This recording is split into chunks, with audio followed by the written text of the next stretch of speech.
You don't need me to tell you that we are living in very challenging times. And I think that makes the whole question of God more and more relevant. Does God exist? What do we mean by the word God? Does the word God point to an actual reality? Is there room for God in our scientific and modern world? These are all relevant questions, and they're not just theoretical, philosophical questions. They have great existential relevance for our day to day lives, individually and collectively. Let me put it in this context. Carl Jung, the great psychologist, said that religion is just part and parcel of the human spirit. Think of all the cultures all over the world. There's always some kind of religious, spiritual component to these cultures. Again, the human spirit is just naturally religious. Another great psychologist that I like, Viktor Frankl, he says that the human psyche, the human mind, the human heart is oriented towards transcendence, that we're constantly trying to move beyond where we are at any given moment in time. So, I'm going to make a bold statement. We all have a God. We all have an operational deity. We all have a point of loyalty, a primary reference point that guides our life. So again, in that sense, we all have a God, lowercase g. And this is the point. This is the truth. We become the God we believe in. We become the God that we worship. So, if money, for example, is our God, material possessions, over time we will become narrowly focused in our perspective, and we will be driven in a primary way by greed, and we will tend to put things, possessions, above people. By contrast, if we're motivated by something noble, by a noble vision, if we're motivated by a pure level of truth, beauty, and goodness, then our lives, our consciousness, our actions, our thoughts, our words, our emotions take on the qualities of truth and beauty and goodness. We can deny this religious spirit, but it's going to manifest in some way, shape, or form. Just look at our present culture. Politics have become the new religion. And if you look at the far left and you look at the far right, they both tend to be very dogmatic. God forbid, no pun intended, God forbid you violate or you disagree with one of their tenets. They have a zealousness and a righteousness that rivals any kind of religious zealousness or righteousness.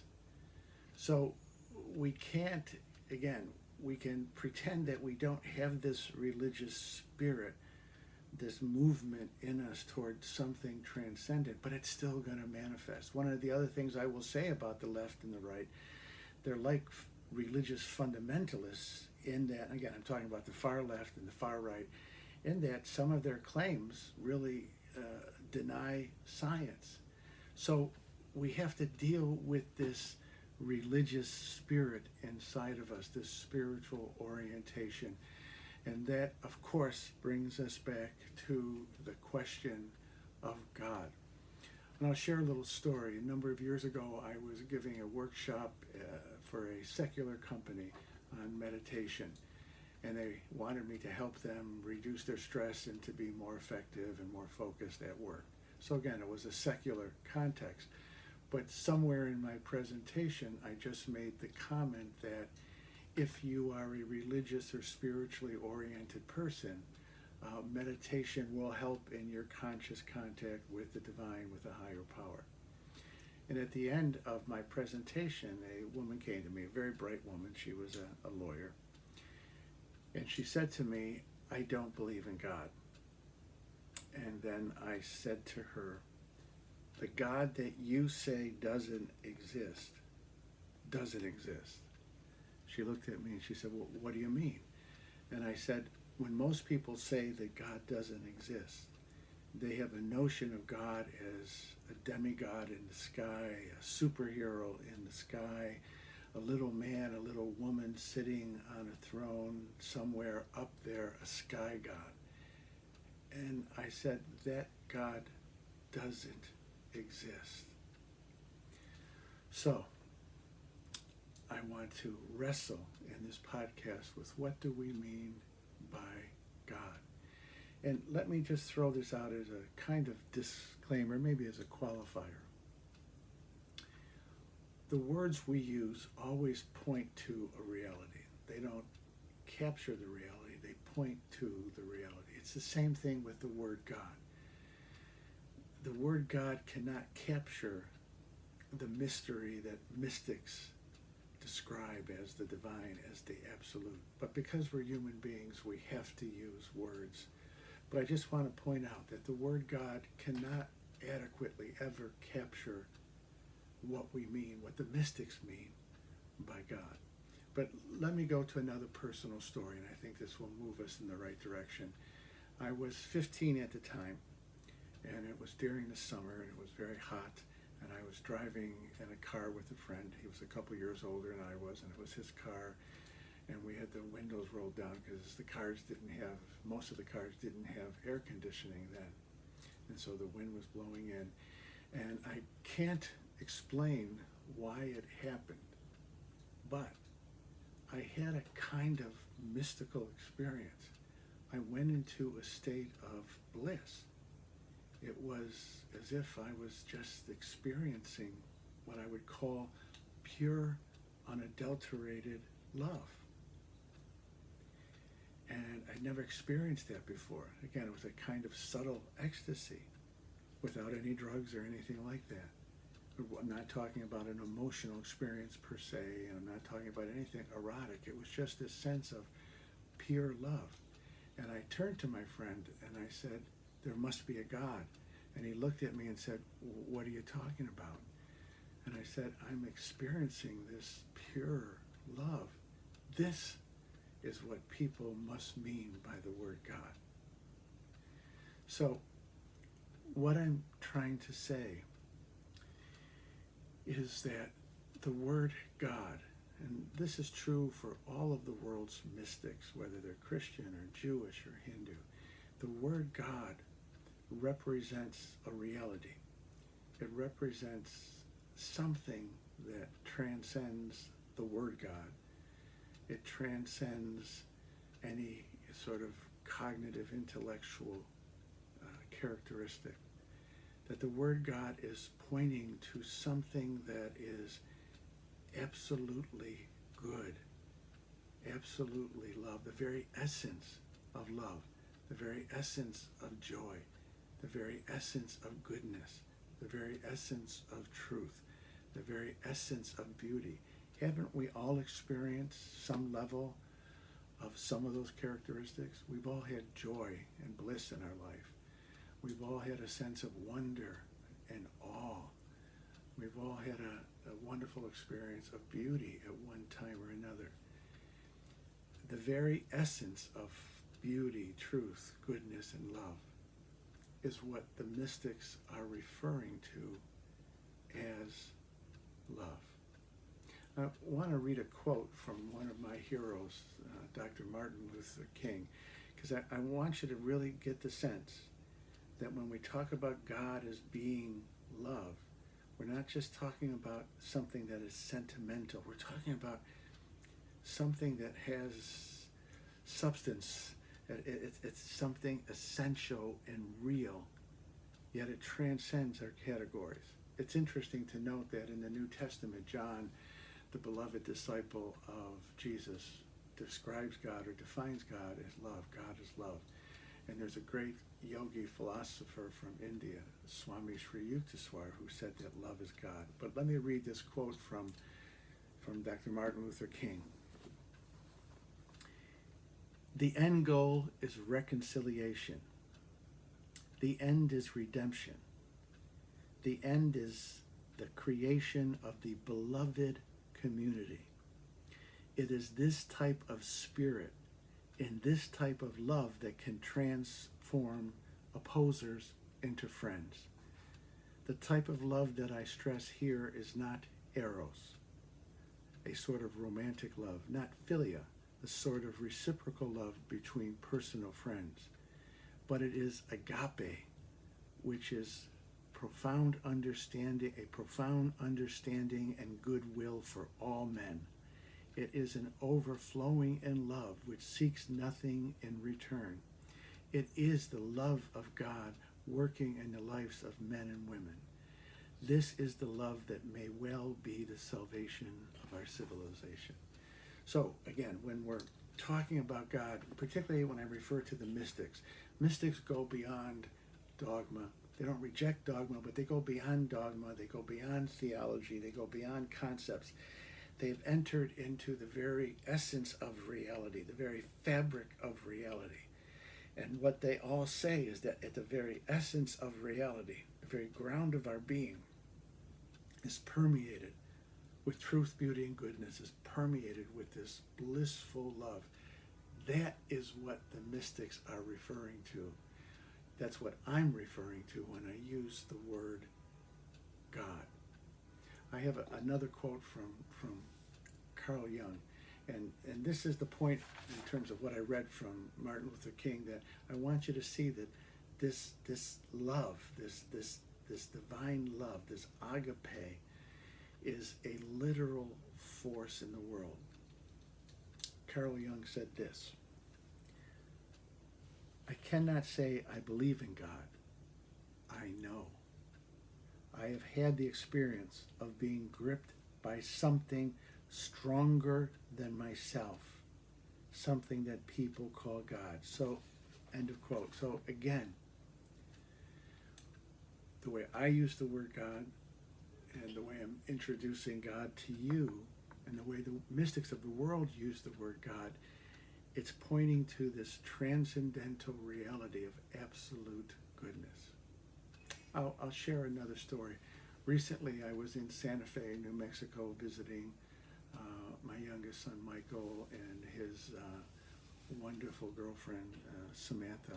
And Michael and I and my wife, Vicki, went to morning mass at the Basilica of St. Francis in Santa Fe. And it was a very beautiful liturgy, multicultural. The homily was good.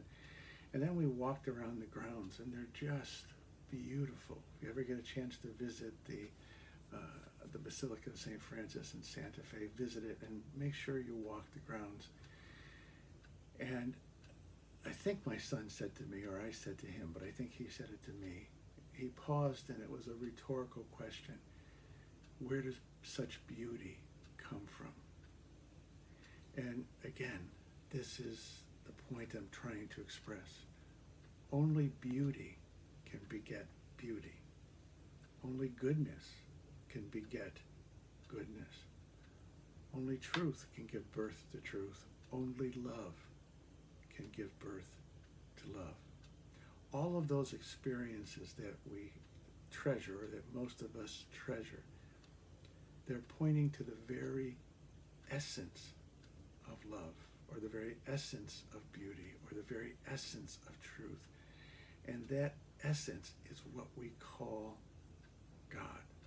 So I want to break it down in a way that I think makes sense. And I'm going to borrow a phrase from the Hindu tradition called Sat Chit Ananda.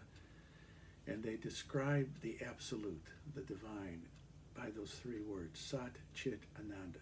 Now, just as a point of reference, and I'll develop this at a later talk perhaps, Sat Chit Ananda, those three words that describe the absolute, it's a close parallel to the Christian understanding of the Trinity. But again, that's another podcast at another time. So let me just go through those very quickly. Sat means truth and being and truth. So what they're trying to express by that is that God does not exist as you and I exist. God is not a being among beings. God is being, with the uppercase B. God is beingness. God is the very fabric of reality. God is the very suchness of reality. Another way of saying it is that God is the ground of existence, the ground of my being and your being. God is the great nest of being. And in that sense, God doesn't exist. God is existence itself. And you and I are part and parcel of the beingness of God. We are beings within the great nest of God's being. Or Paramahansa Yogananda, a great yogi and saint from the West, said that God is this ocean of existence, this shoreless ocean of existence, and you and I are waves on that ocean. Another way of saying it is that God is the root of all roots, the source of all that is. God, again, is the very ground of existence, and you and I are, in a sense, borrowing our existence from the beingness of God's existence. So that's Sat. Chit means consciousness. So what that implies is what God is isn't just beingness, but that God is consciousness. Again, God is an infinite, shoreless ocean of consciousness. And you and I exist within that ocean of consciousness. In fact, I'll take it a step further. Your consciousness and my consciousness is a participation in God's consciousness. We're like a parenthesis in this ocean, this infinite, shoreless ocean of consciousness. And there's another quality to this consciousness. It's not just a passive witness. It's a dynamic consciousness. Think of it this way. At some level, consciousness pervades all of creation. Now, a plant does not have self-consciousness like you and I have, but we know, studies have shown that how we treat a plant, how we interact with it, literally impacts the vitality of that plant. And let me take it a level lower in the creative process here. We know that the crystalline structure of water is impacted by music we play and the energy around it. So that even H2O has a level of consciousness because how we act around it, the vibrations and the energy that we create around it will impact negatively or positively the crystalline structure of water. So consciousness pervades everything, but it's an organizing consciousness. It's the consciousness that is driving the evolutionary process. And let me give you an example of that. Every 3 seconds, approximately 50,000 cells in the human body die. And they're replaced immediately by 50,000 new cells that know exactly what their job is. Where does that come from? Now you can say, well, that's DNA, but what is DNA? It's information. And information is a reflection of intelligence. And intelligence is a reflection of consciousness. So this God who is consciousness, the absolute, the divine that is consciousness, permeates everything in an organizing and designing way. In fact, break the word God down, G-O-D. Guiding, organizing, designing consciousness or force. So the third word is, again, Satchit Ananda. And Ananda literally means bliss. And I translate that as blissful love. At the very, very core of reality is this energy of love. Think of the Big Bang. What was the Big Bang? It was an explosion of creativity. motivated, inspired, energized by the force of love. Teilhard de Chardin, the great Jesuit priest and scientist, said that love is the most powerful force in creation and the least understood. So at this level that we're talking about, again, all the world's mystics say this in some way, shape, or form.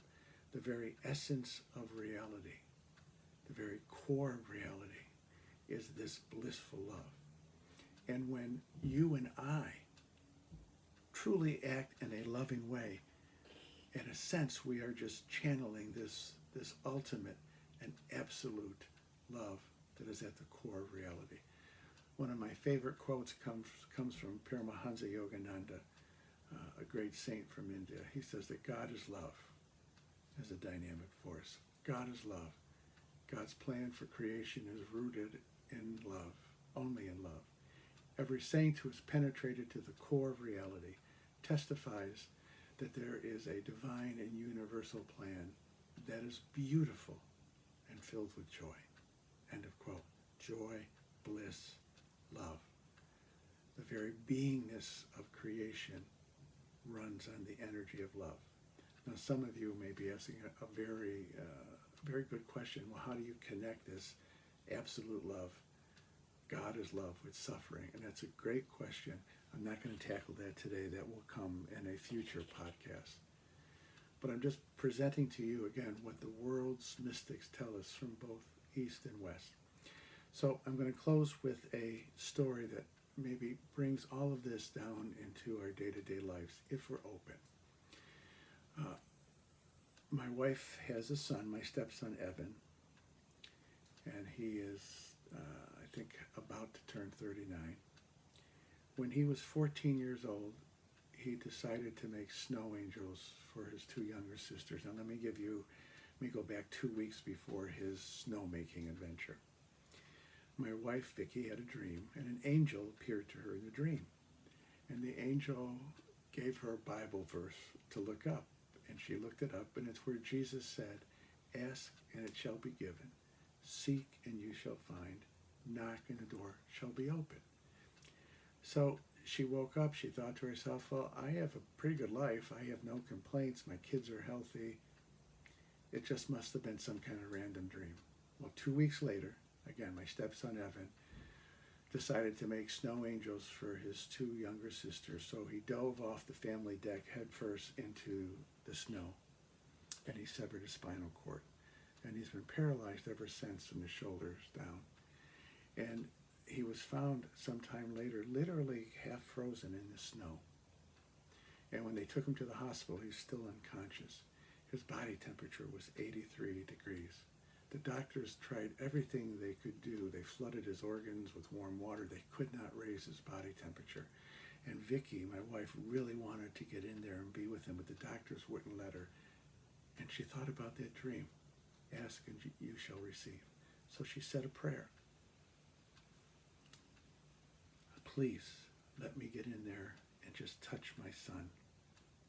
Well, this nurse comes that Vicky looks at. She looks familiar, and it was somebody that she graduated high school with but hadn't seen since high school. And the nurse said, "What are you doing here?" And Vicky said, "Well, I'm here." And she explained the accident, and she wanted to get in to see her son, but the doctors wouldn't let her. And the nurse said, "I'll take you in." So the nurse goes in, and she ordered the doctors to let Vicky go to her son. And all that Vicky did was put her hand on his head and asked. The machine that was registering his temperature started to go up beep by beep. 84, 85, 86, 87, 89, 90. Got to 93, and then the doctor stepped in and said, "Okay, we'll take over from here." And Evan survived, and maybe with his permission, I will tell some of his story later on. He's a wonderful human being. He lives in New York City, and he's a wonderful writer and director. But this is my point. Again, all of the world's mystics point to this reality that we call God, that at the very core is Satchidananda, the ground of being, the nest of being that is conscious and conscious of all of us. And it's a dynamic consciousness motivated by love. So when I talk about God in this way, I'm not talking about some vague Star Wars force. I'm talking about the reality of realities, the ultimate reality of which we are part and parcel. I hope you have enjoyed this podcast. If you have questions, you can please write them. I think there's a link that takes you to my website. And please like this, please forward it to your friends, and please subscribe. You have a great day, and thank you for tuning in. Be well.